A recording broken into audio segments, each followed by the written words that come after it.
love is alive. And so we begin.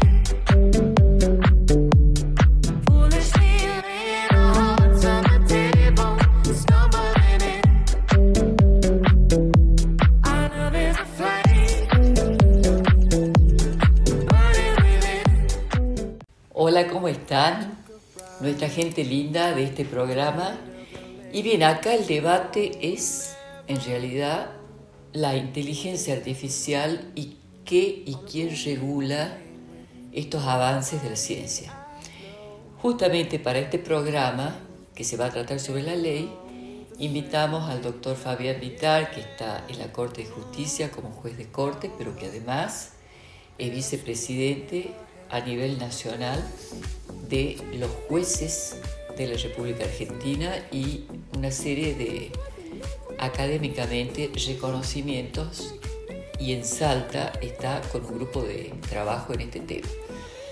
La cuestión sería cómo regular algo que de pronto crece velozmente, y al parecer me gustaría invitarlos a que vamos a lo que ocurre en este momento en la Comunidad Europea, que tiene ya la ley y empezó este trabajo en el año 2020 coincidentemente con la aparición del COVID, y que ha clasificado el objetivo común de todas las leyes es precisamente el de la protección de datos, la preservación de la seguridad, la confiabilidad en el mundo de la inteligencia artificial.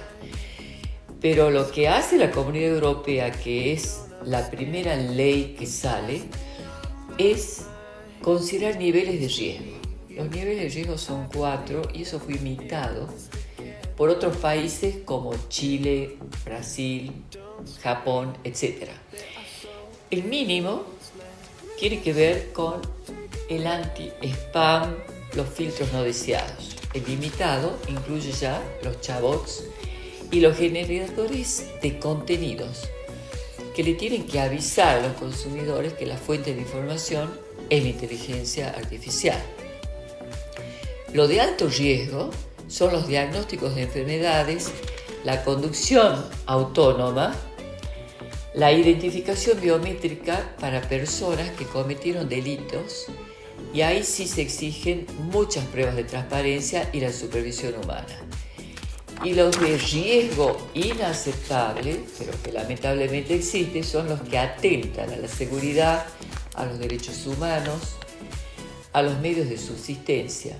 Por ejemplo, la manipulación cognitiva de la conducta, la actuación policial predictiva, el reconocimiento de emociones en lugares públicos, estos lugares por parte de autoridades, ¿no? Lugares públicos que usan la inteligencia artificial y son autoridades, los sistemas de identificación remoto en tiempo real y otros. Pero también la Unión Europea tiene los órganos de gobierno de la inteligencia artificial, que son comunidades que incluyen tanto científicos independientes como representantes de los países miembros de la Unión Europea, que van a garantizar el buen uso de la inteligencia artificial. Existen las sanciones. Las sanciones que pone la Unión Europea me parece que son un poco light, pues son económicas y se ajustan a si es una pyme o si son empresas que están en pleno proceso de crecimiento. Pero creo que hoy la sanción, lamentablemente, es al infinito, porque sabemos perfectamente que con este avance tecnológico el planeta puede desaparecer en muy pocos segundos si hay un mal uso. Y hay una historia que empieza en Japón, que fue prácticamente en el 2019, inició la investigación de cómo constituir una ley, y la verdad es que Japón no tiene ley, pero es una civilización que tiene otra conexión con la ley distinta a lo que es Sudamérica, por dar un ejemplo. Y en el 2020 empieza Europa, y realmente en el 2024 se promulga la ley. Es también muy interesante ver qué es lo que pasa en la Argentina, donde Julio Cobos presenta un proyecto de ley que todavía no está sancionado como ley, pero está en debate en el Congreso. ¿Les parece que vamos a un pequeño corte y ya volvemos con nuestro invitado? I can buy myself flowers, write my name in the sand, talk to myself for hours, say things you don't understand, and I can take myself dancing, yeah, I can hold my hand, oh.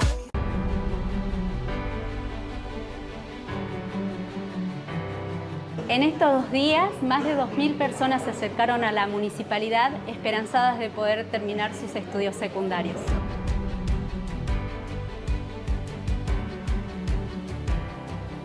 Es alentador que haya muchos jóvenes que digan, che, yo no me quiero quedar así, quiero avanzar, quiero seguir avanzando. Y también mucha gente grande, y eso también me gusta. Papás con chicos, mamás, así que yo los aliento, nosotros los vamos a acompañar, no los vamos a dejar solos para que asegurarnos que terminen.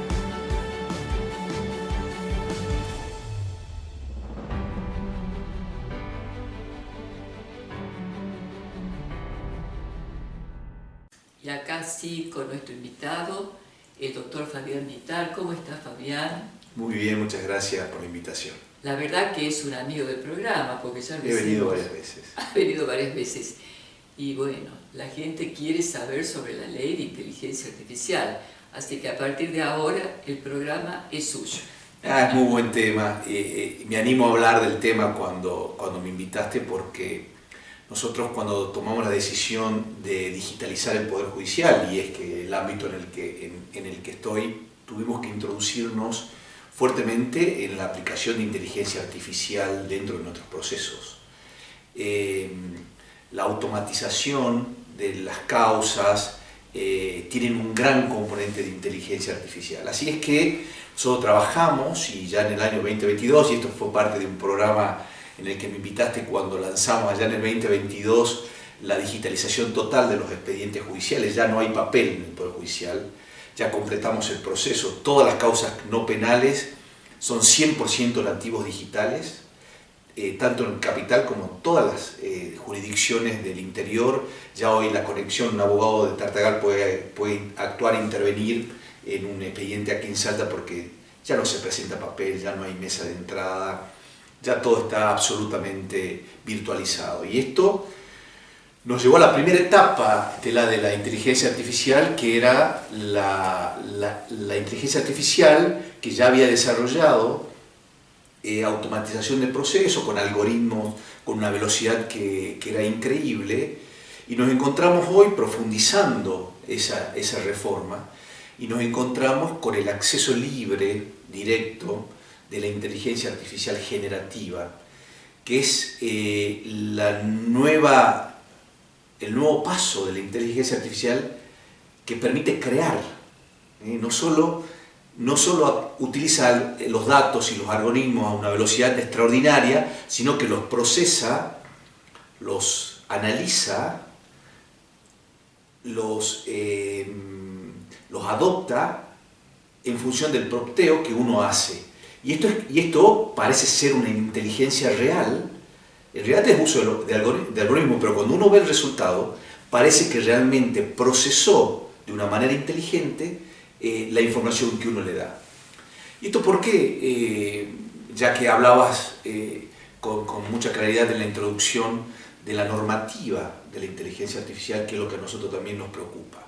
La Unión Europea, que fue la que hizo punta en la necesidad, en la intención de ponerle marcos regulatorios, algo que era absolutamente libre de fácil acceso y sin ningún tipo de restricción en su uso.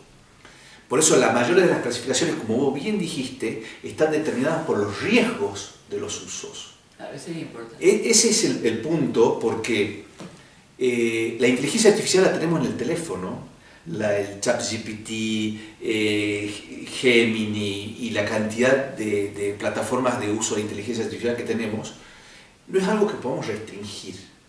No es algo que podemos restringir porque está en la posibilidad del uso directo, y eso es lo que le preocupa a los padres, como vos bien decías, porque la inteligencia artificial es creativa de imágenes, modifica situaciones, le pone voz y texto a conversaciones que no son reales, puede generar imágenes que no son reales, impacta en la vida de las personas porque muchas veces el uso de la inteligencia artificial con todo lo que convierte en real una situación virtual.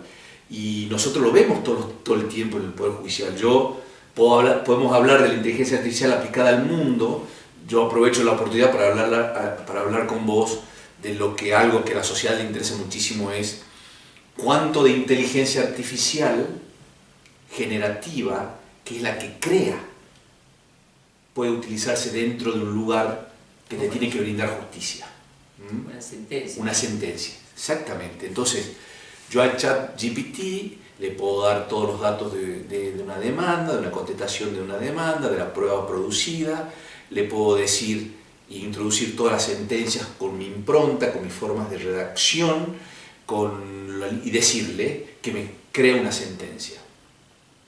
Y esto, claro, obviamente genera una preocupación porque la mirada sobre la administración de justicia, que tiene que tener un componente humano muy fuerte porque hay variables que no son algorítmicas, puede preocupar porque yo realmente puedo hacer una sentencia con una perfección técnica que sería aplaudible, pero que no tiene el componente de control.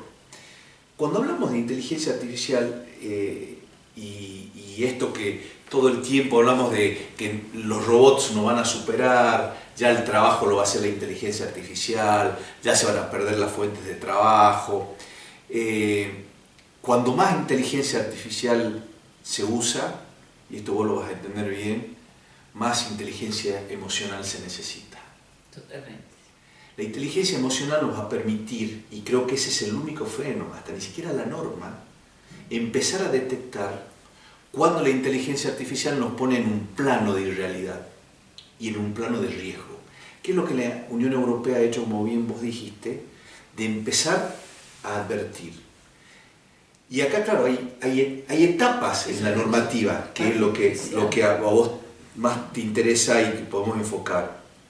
La normativa que apunta, la prohibición de la normativa es un error.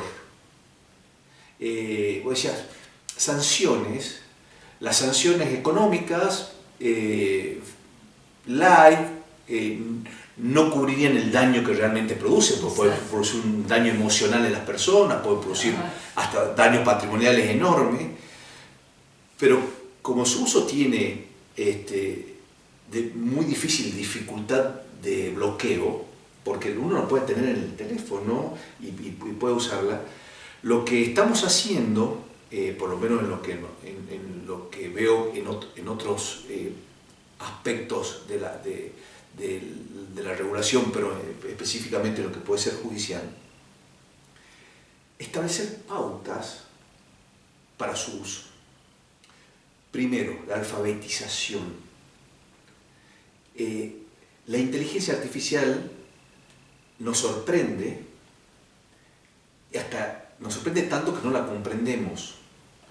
Y muchas veces no detectamos cuando estamos usuario, consumidor, que vos te referiste, no sabemos cuándo estamos siendo víctimas del uso de la inteligencia artificial para imponernos un producto utilizando nuestros conocimientos cognitivos de nuestras cosas para inducirnos. Y esto es lo que nos pasa siempre. Vos entrás y decís, yo quiero ir a Cachi, me gusta Booking, busco un hotel. Y busca un hotel específico que conoces, que querés ir y querés ver el precio. Inmediatamente empezás a recibir en tus redes sociales promociones para ir a Cachi. Y vos decís, pero ¿en qué momento el teléfono entendió que yo quiero hacer esto? Cuando uno busca un pasaje, cuando uno busca un destino turístico, eso que parece ser solo un tema del consumidor, puede generar, y de hecho lo es, la manipulación cognitiva de una sociedad. Entonces, La alfabetización, que es un punto principal, es comprendamos de qué estamos hablando, nos instruyamos sobre la inteligencia artificial. Esto no es ajeno, esto al papá y a la mamá tienen que entender que la inteligencia artificial no solo es crear una imagen con mi voz, sino en qué puntos puede generar. A la alfabetización hay que seguir una determinación de uso responsable. Es lo que hace Japón. Japón, por ejemplo, no tiene la ley. Empezaron antes que la Unión Europea y tienen recomendaciones de uso. Uso responsable. El uso responsable. Pero bueno, Japón tiene otra cultura. Indudablemente que la relación que tiene un japonés con la ley no es lo mismo a la relación que tienen otros países y otros ciudadanos del mundo. Lo cual complica y también explica de alguna forma que los padres de los chicos están aterrorizados, pero más que tener miedo hay que tener información. Exacto. A mí me parece que el mundo no va a volver atrás. Esto está claro. Ni una norma va a prohibir o va a poder prohibir el uso de esa tecnología. Sí, o sea, la Universidad Católica la semana pasada, acá en este espacio, precisamente hablaba sobre ese tema y quién puede prohibir que un alumno construya un chatbot generativo nuevo de acuerdo a los datos con los que carga, o sea que es simplemente una recomendación, pero es muy difícil el control y también la sanción. Exacto. ¿Hasta dónde se puede operar con esto? Y los parámetros del uso razonable, que los japoneses lo ven porque son cumplidores de la ley, los latinos somos normalmente transgresores y nos manejamos con las sanciones. Entonces, pero el daño, la mensuración del daño es lo que tenemos que ver cómo nosotros lo encaramos. Cuando nosotros hablamos de uso responsable y decimos,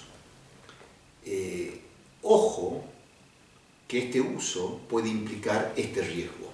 Eso, si vos estás usándolo de esta manera, estás llevando a este riesgo. En Estados Unidos, donde no hay una normativa como la Unión Europea, sino los estados están regulando de manera autónoma y de manera distinta. Interesante esto. Muy interesante, pero vos fijate, yo voy a dar un ejemplo relacionado siempre a lo que es la actividad judicial. Un abogado, en un caso que se llama Mata contra Bianca, presentó una demanda y la demanda contenía fallos jurisprudenciales que sostenían y argumentaban el contenido de la demanda. O sea, en el caso de su tribunal, en un caso idéntico a Estela versus Fabián, sí, resolvió esto. En otro caso, resolvió esto. En este caso tiene que resolver igual. Esos casos eran falsos, pero no eran falsos creados por el abogado. El abogado había utilizado ChatGPT y le preguntó a la inteligencia artificial que le diera todos los casos que tuvieron una resolución en función de los daños y perjuicios que había causado una violación al derecho del consumidor por una aerolínea de tal.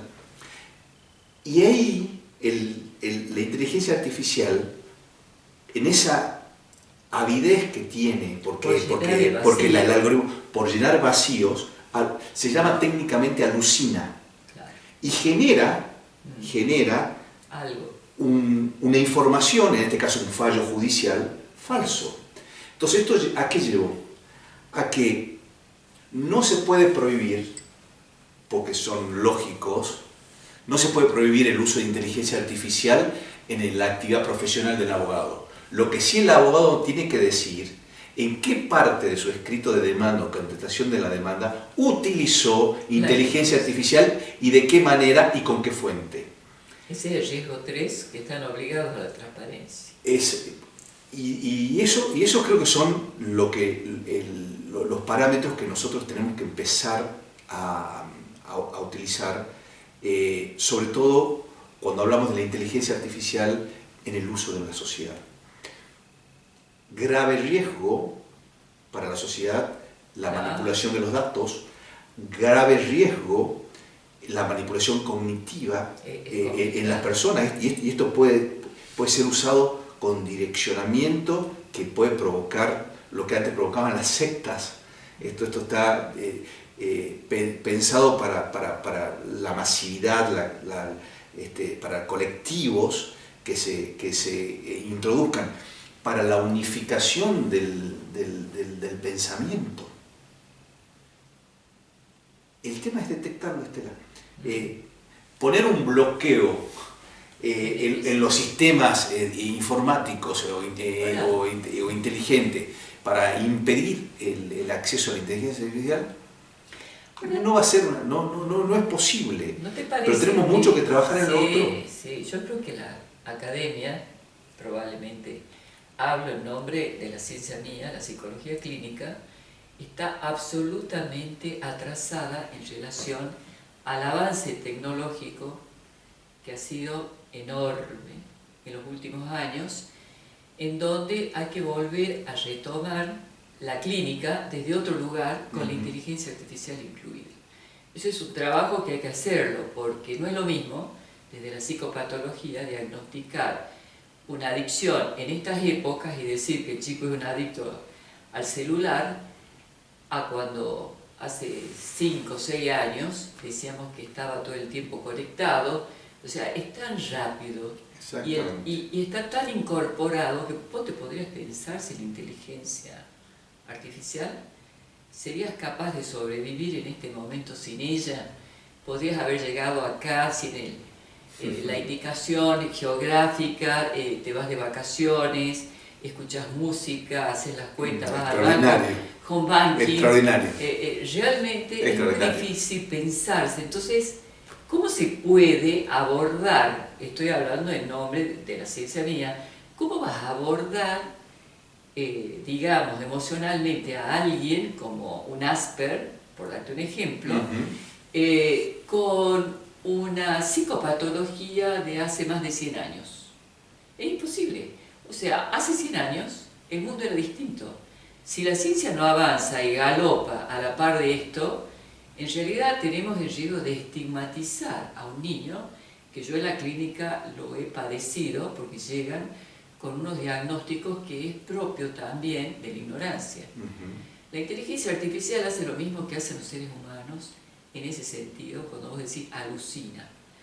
Yo digo que a veces en los diagnósticos, con tal de darte un contenido, se acude a una psicopatología que es prácticamente obsoleta, porque la persona que diagnostica al niño no maneja todavía la actualidad y no sabe cómo abordarlo. Entonces se refiere a una psicopatología mesozoica. No sé si también en la justicia ustedes notan que se quedan cortos con los datos académicos para poder abordar. Nosotros permanentemente generamos la capacitación para advertir esas situaciones. Las capacitaciones en la amplitud no son solo jurídicas, sino el acercamiento de los jueces a las ciencias, el intercambio con otras disciplinas, la amplitud para la toma de decisiones. Pero sí, evidentemente, hoy la inteligencia artificial te permite procesar de una manera tan veloz una suma de datos. Hemos hecho un programa completo, así que vamos a tener que hacer un pequeño corte y seguir. Ah, muy bien. Nosotros tenemos 30 minutos también, porque medimos el tiempo y la capacidad que tienen especialmente los jóvenes para poder atender. Y que es rápido, que no se lee, y que es un reel y es un TikTok, así que este ha sido un programa TikToker. Pero vamos a volver con el doctor Fabián Vitar, así que los espero la semana que viene. Muchas gracias. We were good, we were gold.